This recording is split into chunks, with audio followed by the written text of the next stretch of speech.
So, as you can see, the words that were coming through to me through a number of spiritual breadcrumbs are beyond expectations and really focusing on this word expectation.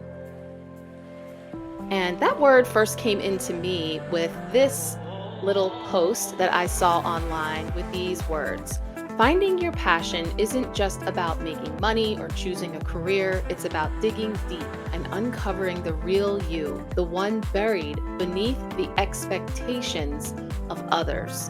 And that spoke to me, and that word was just sort of a seed was planted about, what all is that in expectations? And so as I dug a little deeper and tapped into a couple of different resources online with expectations as they relate to spirituality, to our personal growth, really feeling into the fact that expectations can turn up in our lives in many forms, anywhere from what we expect of ourselves to what others expect of us and what we expect of them.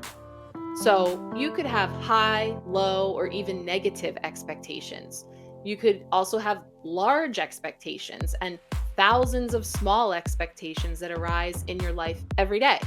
Your large expectations have their own unique expression, but they are the result of the common strivings that every human undergoes. The things that this bar that is set, this expectation that is laid, that we tend to build our expectations around, right? What we expect. So, as we learn to free ourselves from those larger expectations, i.e., digging deep, uncovering the real you, right? You can start to notice the smaller ones and not allow them to define your daily experience.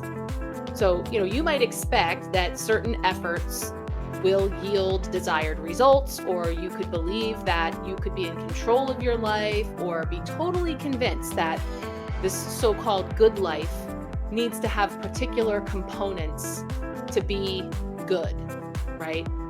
The house, the car, the job, the status, the partner, the whatever it might be. Those are some of those larger societal expectations, I think. You might be feeling enslaved by your expectations of what defines a good relationship, a good person, or success. More than likely, you expect to behave in a manner that you know is right, and you expect to be treated similarly, right? So you act a certain way, you behave a certain way, and you expect to see that in turn. And if we leave these expectations unnoticed, they can become all powerful in the driver's seat, because we're literally just autopilot responding to expectations. A constant ping-ponging between feeling fulfilled and feeling let down, feeling, anywhere in between. So it's a call for mindfulness and for making the choice not to be defined by expectations. In fact, to strive beyond expectations. And so that was the groundwork that came in, and then ping, another spiritual breadcrumb hit. So here comes a source message that popped up last week, and the word popped out again. So I'm going to share with you some more insights that I got around spirituality and expectations and such. This message is stating, in order to make the right choices, you need to know yourself well. This is why your life is improving so much. In the past, you'd make decisions based on society's expectations of you, because you didn't even know yourself well enough to maneuver at a higher level. This left a void in your experiences. It was one of the reasons that you decided to begin exploring yourself. And you're now doing better because you know better. Your intentions are clearer. Your decisions are purer. Your experiences are more aligned with your soul than ever before. And this newfound perspective has you living for you.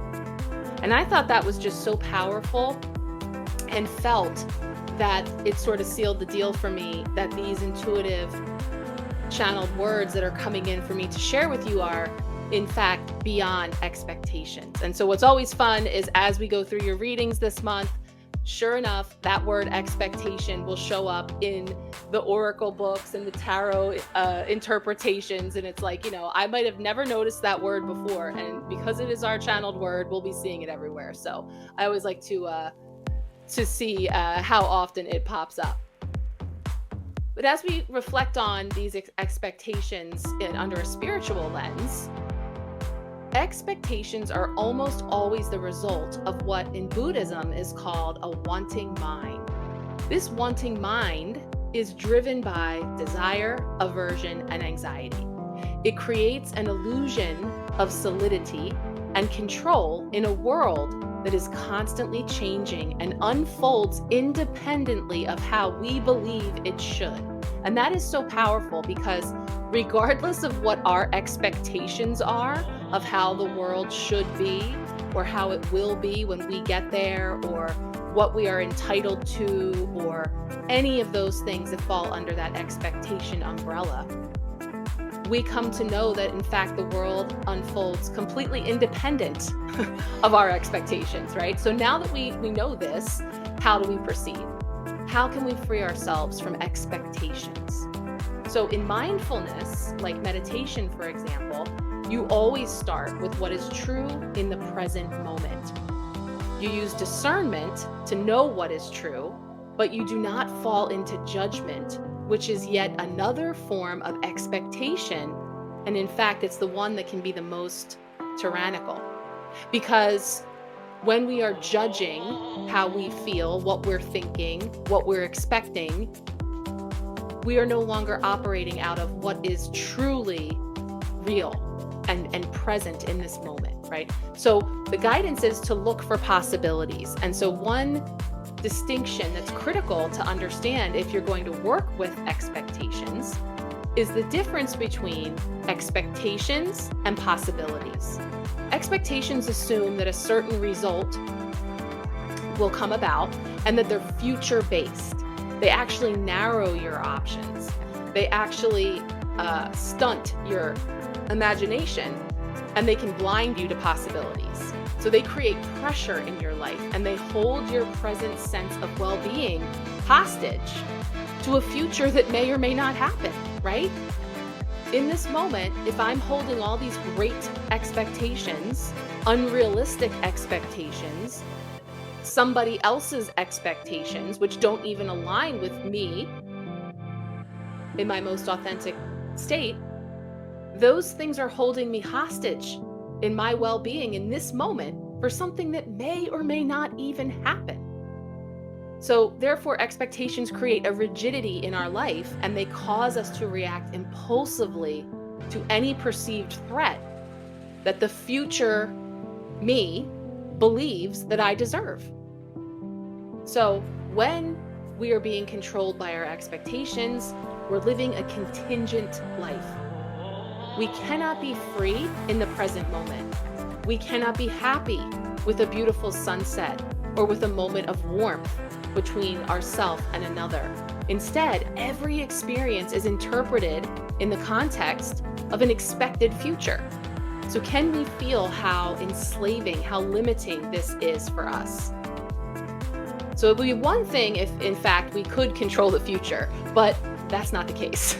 So I suspect that rather than that, denying the truth of life, of the universe, is a fool's errand, and it's costly to our well-being. So in contrast with those expectations, possibilities are based in the present moment, where you're alive to the mystery of life. You live as fully as you can in the present moment based on your values, which reflect your preferences for the future. But you do not assume that the future will turn out as you expect, right? So how can we take a look at this in our spiritual practices, in our self-improvement practices, and in any of the work that we're doing? And the thing where expectation comes in is that oftentimes when we have been working on something, right? And so we're taking this from a spiritual perspective. So if we've been trying any certain type of practice or journaling or with cards or meditation or anything that we've been working with and or getting services, consultations and such, that oftentimes we have an expectation that when we've already tried something, when we already did it, that the next time we're just going to pick up where that ended and that it's going to be better than the previous time because we've already covered that, right? We already learned that. We already cleared that energy. We already healed that trauma. We already worked through that thing. But that's a delusion of expectations that's based on a false notion of what progress is. Such expectations as that assume that you know what it is that you're seeking. And what that is what? The healing, the good feeling, the lack of struggle, which we characterize as getting there, achieving it, being free of something that we are working to transcend. When in reality, just the opposite is true at certain points. So it's often not serenity that is needed. Now, this is really an important point. Oftentimes we're seeking serenity, right? We're seeking peace. We're seeking healing, for everything to be all zen, right? But actually, we think that's what we need to achieve. But the ability for us to stay present is most important when the mind is caught in a storm, not when everything is pleasant and peaceful and serene. It's not hard to be clear when things are calm, right? But if you work diligently with mindfulness and compassion when things are difficult, when your mind is in a storm, right? When you are really going through it, then you're in that vital training for your tumultuous daily life. That's real, right? That's the reality. We may expect that we're going to pick up these practices, that we're going to do these healings, and then from here on out, it's smooth sailing, but that's not the reality of daily life. So that was one point. And then also this idea of something that can be called spiritual materialism, which can be wanting to have special experiences, to receive a sign that guarantees you that you're on the right path, or to enter into altered states of mind. We could expect to be rewarded in life because we're a good person. We could secretly desire recognition for our good works or for being a dedicated student of a certain practice. And we could feel that it's unfair that we would suffer from a lack of material comforts when we have been so faithful, when we have been trying so hard or for so long, putting in the work. We could desire certain powers of the mind to control outcomes, to manifest our will. Or we might feel that, again, the universe owes us for being faithful. Those are all examples of some type of a spiritual materialism or delusion that can be created by expectations. And then they can wreak havoc on our life because they're not real. They're not realistic. All of us have to be alert to those expectations that can sneak into our minds and just be aware, just have that awareness. Because when we discover one, what's the right response? It's not to judge yourself, but rather to laugh with compassion, right? Oh, isn't that cute? Bless your heart, my little 3D self, thinking that you're special because you've been doing all this work. But nonetheless, I just thought that this was really thought-provoking. I thought it was something that we could reflect upon this month, to just really look at the way that those sneaky expectations can create disappointment in our life, that we could free ourselves from. And most importantly, free ourselves from our expectations of self and others.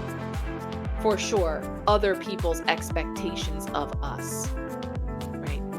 So let's dive in here. I'm going to get into the elements that came forward, talk to you a little bit about that. And as I just briefly glanced at these, they are so on point for the energies that we have coming in for sure right up front this month with this full moon in Sagittarius coming up here. So I'm going to take a peek here at the elements, and I'll highlight the astrology as well a little bit. And as always, in your report, there will be the link to the full astrological guidance that I tune into for these month ahead readings, and we can chat more from there. So let's take a look.